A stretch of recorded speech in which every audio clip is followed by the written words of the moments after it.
Good afternoon.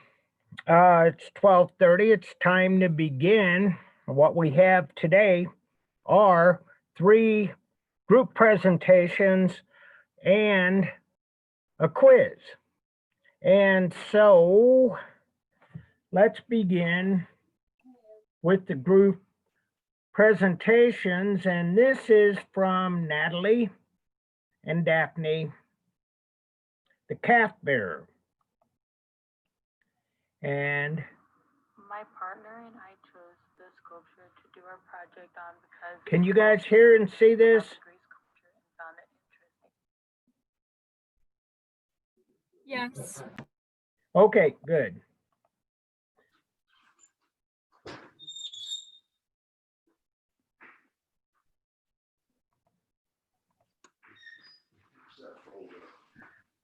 It's one of our most favorite and interesting sculptures, in my opinion, because the way it's sculpted is different from the others. Majority of the sculptures during that time did straight up and down, no movement, no personality. But the calf bearer, on the other hand, shows motion and personality during the 560 BCE, where the man is physically holding the calf, obviously carrying it somewhere, maybe transferring it to a different farm or something.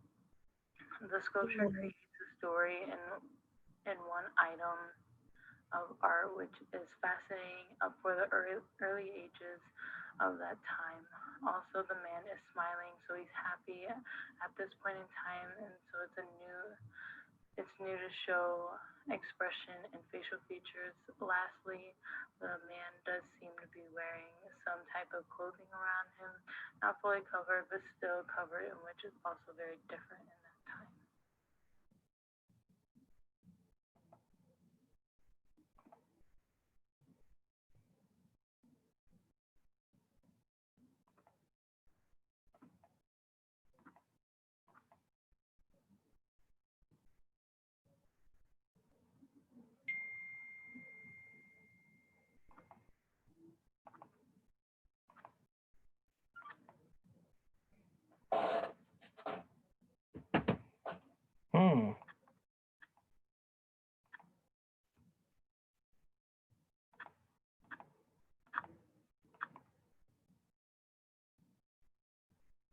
Oh boy.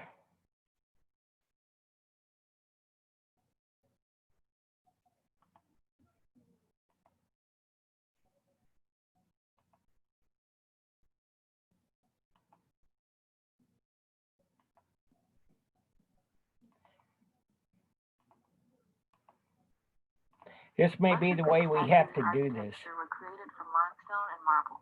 The Greeks originally learned the art of stone carving from the Egyptians, but while the Egyptians preferred to use granodiorite, a rock similar to granite, the Greeks preferred limestone and marble because that was the material more available to them in Greece. The Persishoot, or Persian debris, is the location of the majority of architectural sculptures that were damaged by the invading Persian army of Xerxes in 480 BC.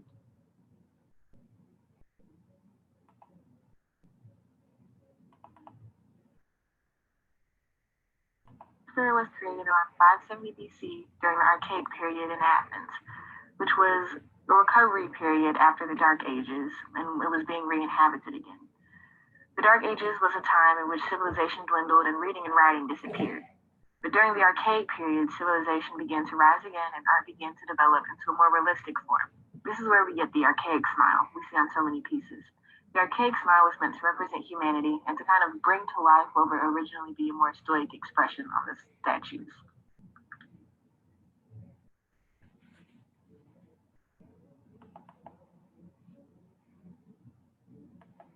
Quarry statues, such as the calf bearer, were often used to represent sacrifices being given to the gods or goddesses, such as Athena.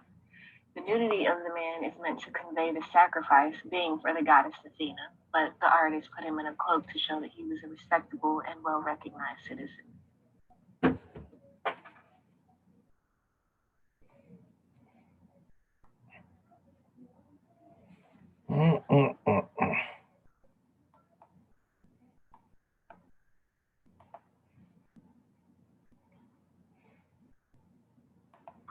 Historians aren't completely sure who created this artwork, but according to the plinth at the bottom of the sculpture, someone named Rhombos, with the beginning of his name missing, is who probably created the artwork.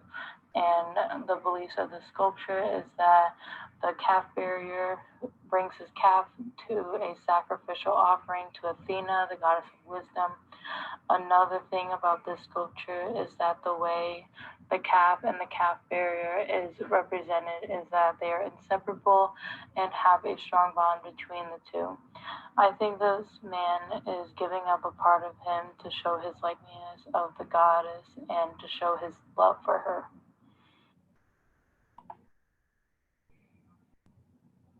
The first thing we notice about this sculpture is that it's a lot shinier than the other ones during this time. Maybe most likely because it's limestone. Oops. The first thing we notice about this sculpture is that it's a lot shinier than the other ones during this time. Maybe most likely because it's limestone, and limestone tends to be a shinier material than others. But I also looked it up, and they say they might have used marble as well, which would make sense since that's also a shinier material to use. But the composition of this sculpture, where the calf's legs and the man's arms cross to the center, create a very unified work within and make a very main focal point. As it draws your eyes both to the heads in more detail than it ever has been before during that time. And the body also is well developed, adding the muscles of the man while he is trying to hold up the calf.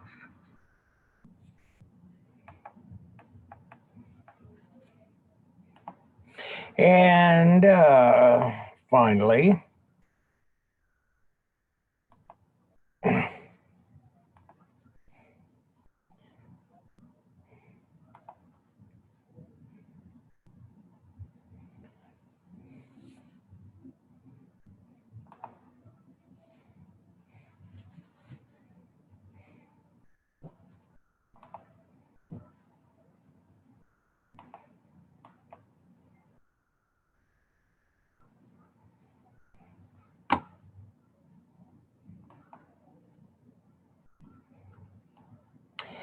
okay, so any questions?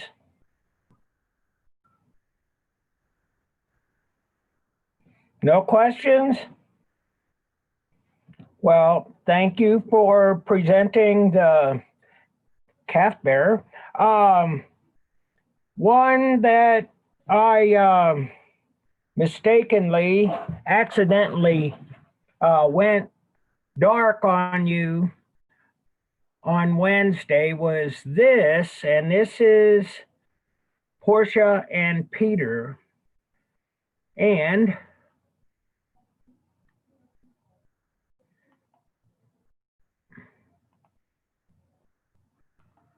hi, I'm Peter. And I'm Portia, and our presentation is over Chimera of Arezzo. Here is a photo of the Chimera of Arezzo, the body of a lion, the tail of a serpent,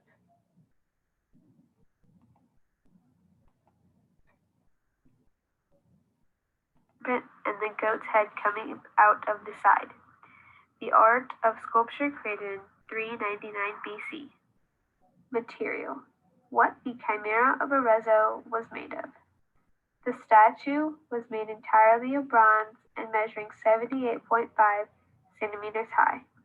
With a length of 129 centimeters, it was found alongside a small collection of other bronze statues in Arezzo, an ancient Etruscan and Roman city in Tuscany.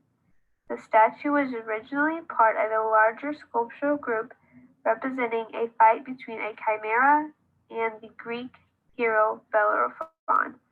This sculpture was likely created as a votive offering to the Etruscan god Tynia. The central purpose of this extraordinary bronze masterpiece involves a fierce depiction depiction of a chimera, which is a Greek monster with the head and body of a lion and the tail of a serpent.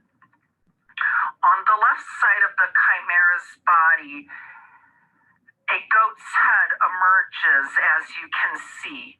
As a result of being slayed by the Greek hero Bellerophon, bruises seeping forth blood lie along the goat's neck.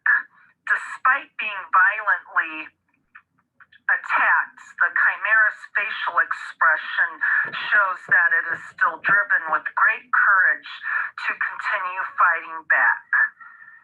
Chimera of Arezzo was cast from bronze sometime during the 4th century BCE. It was later discovered during the 16th century in the year of 1553 CE in Arezzo, Italy.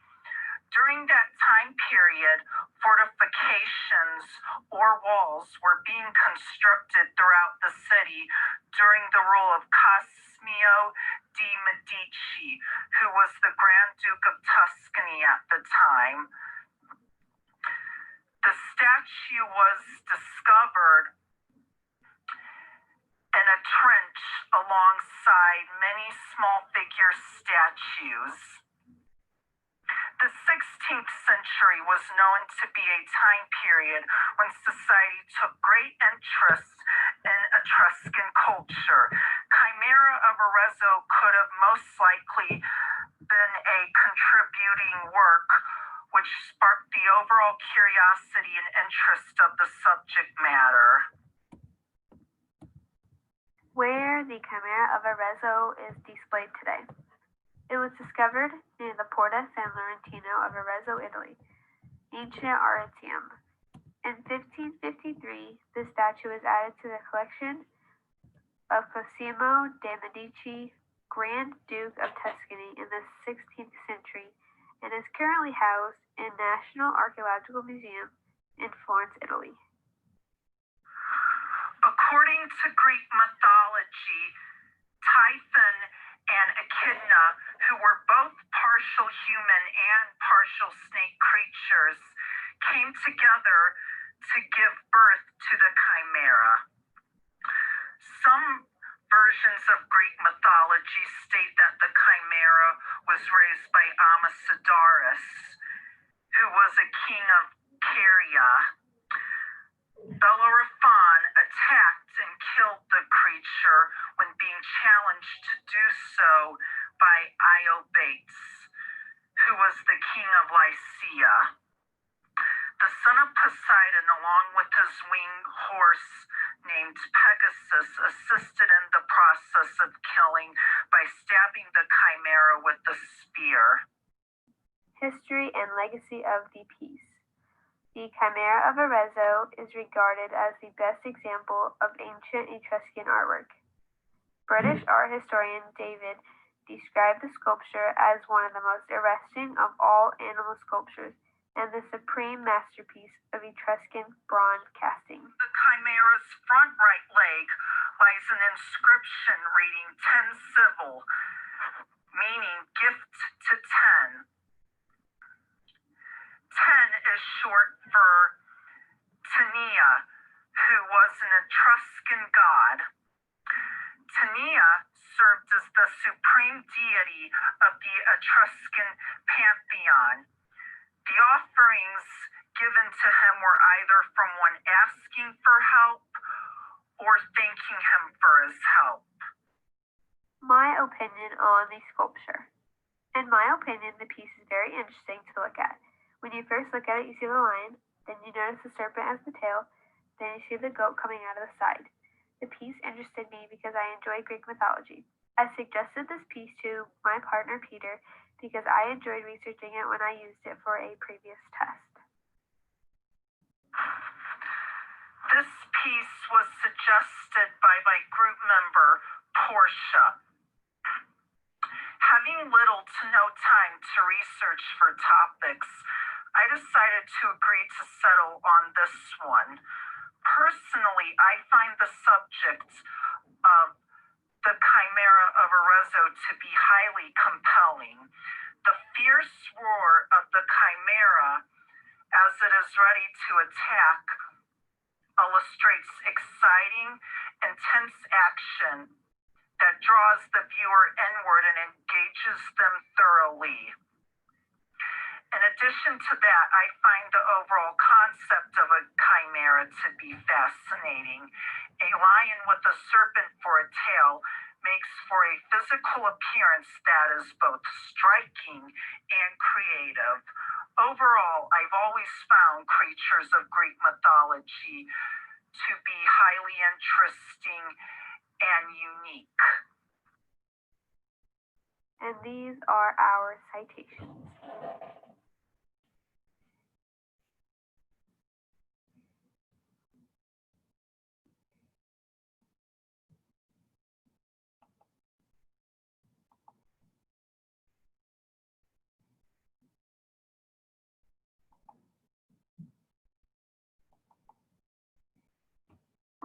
Okay, any, Hello and welcome to the Oh. fourth of our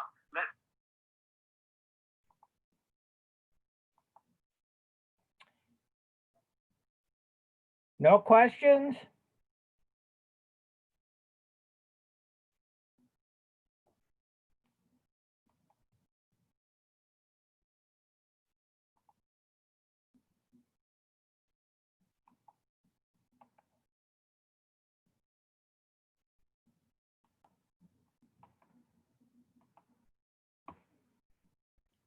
Oh, here we go.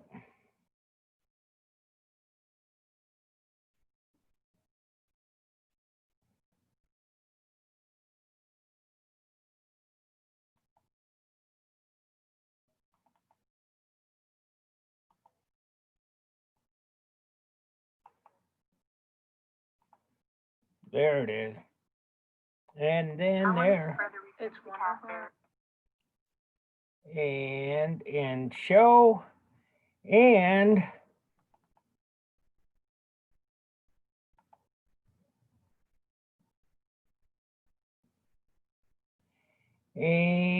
let me see.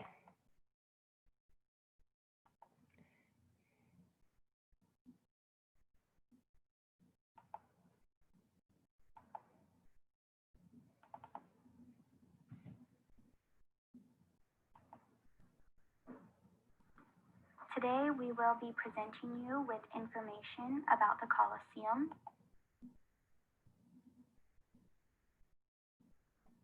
in ancient Rome.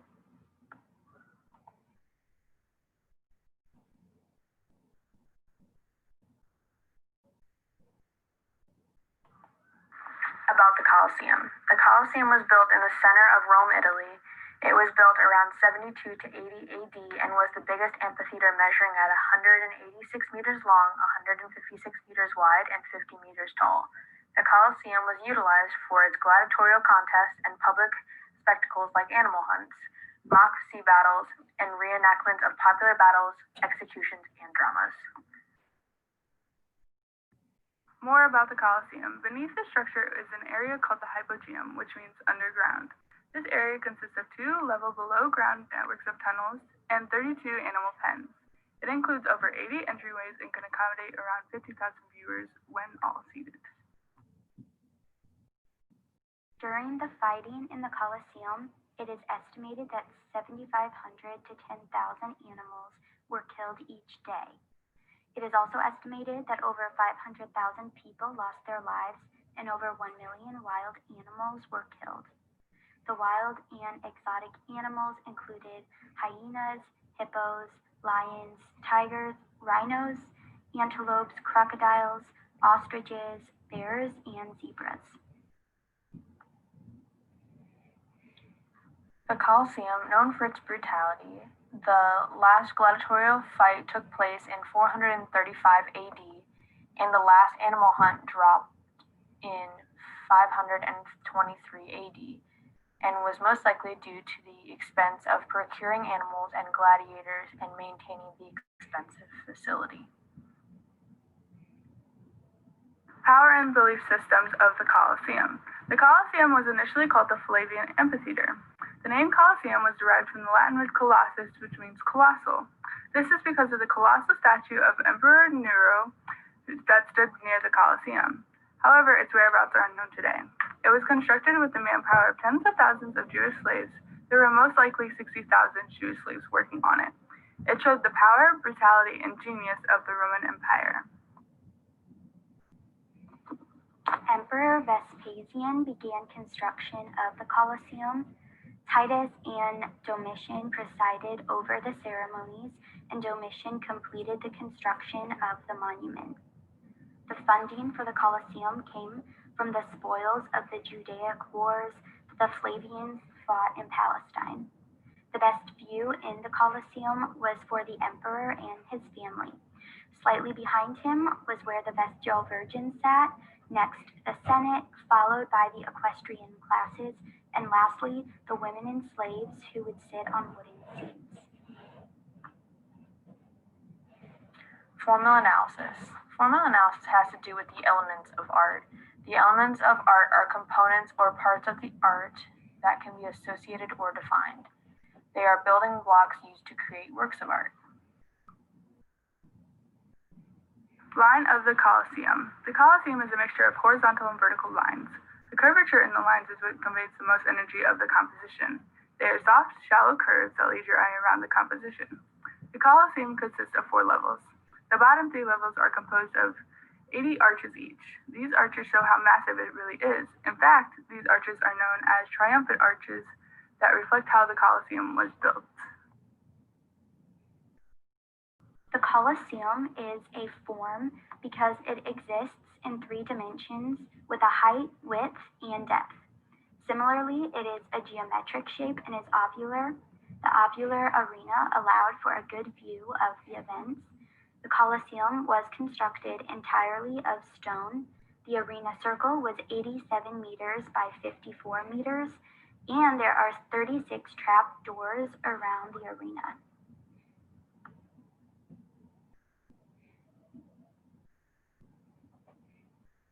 Space. Space is 3-dimensional. It refers to the feeling of depth or 3 dimensions. The Colosseum has no positive or negative space because it is a standing structure. Color and texture of the Colosseum. Color is a light reflected off an object. In 3-dimensional works, artists use actual textures to add tactical quality. The Colosseum was a freestanding structure made of travertine stone and tufa, which are limestone-based stones. Over 200 tons of iron were used to make clamps to hold the stone together while building it. When the clamps were removed, there was holes left behind by them. The Roman Empire has left an immense architectural legacy. Ancient structures like the Colosseum tells us more about the culture of Rome's inhabitants. Impact of the Colosseum. The Colosseum represents power, brilliance, and brutality. One of the largest legacies it left behind was the agricultural impact it had since it was built. However, the beauty of this design, it was a very brutal arena. It was a place of entertainment, celebration, and bloodshed. Inventions created by the Colosseum. The Colosseum began to normalize watching fights for entertainment, which still occurs today, and it also inspired oval-shaped arenas which provide better viewing for all the visitors watching.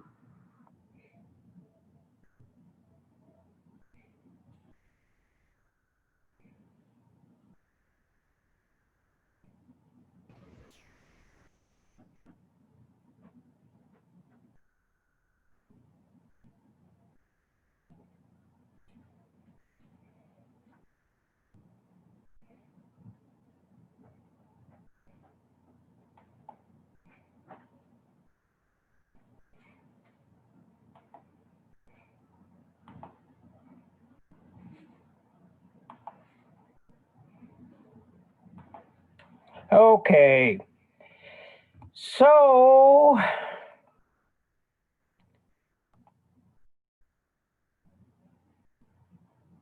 any questions?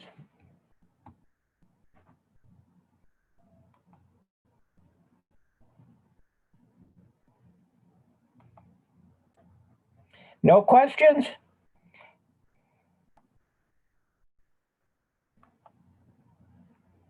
Okay, good. I'm just checking.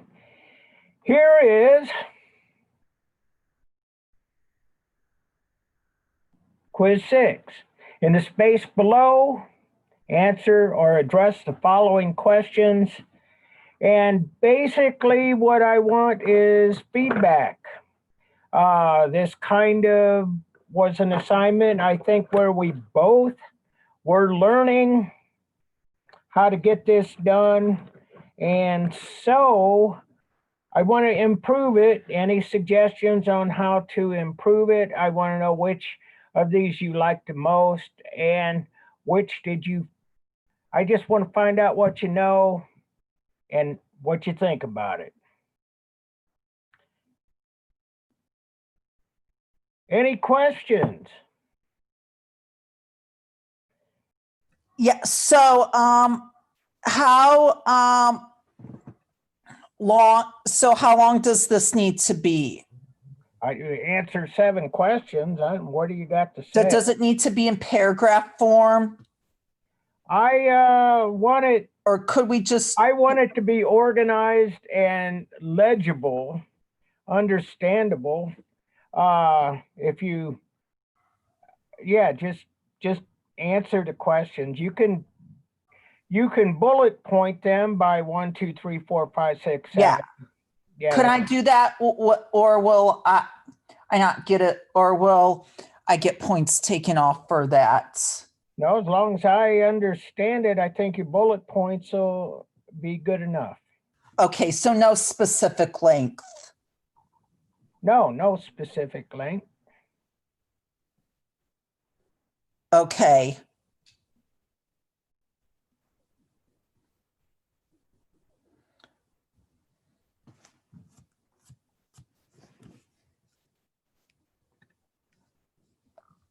Okay, well, I see some of you actually worked on this already, which is fine with me.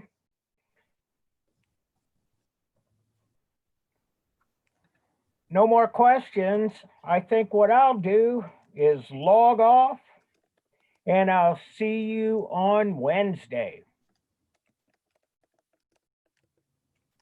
Thank you. Have a good day. Yeah, thank you. Have a good day. Bye. See you. Oh, sorry. Hey, Grace, I'm sorry. I thought we did yours. Grace Bayer. No, we didn't, because you didn't have, I sent you the link, but I don't think you put it on the PowerPoint. Well, sorry about that. No, that's okay. As long as you got it. I just want to got it. Yeah. got it. Okay. Okay. Thanks, Grace. No problem.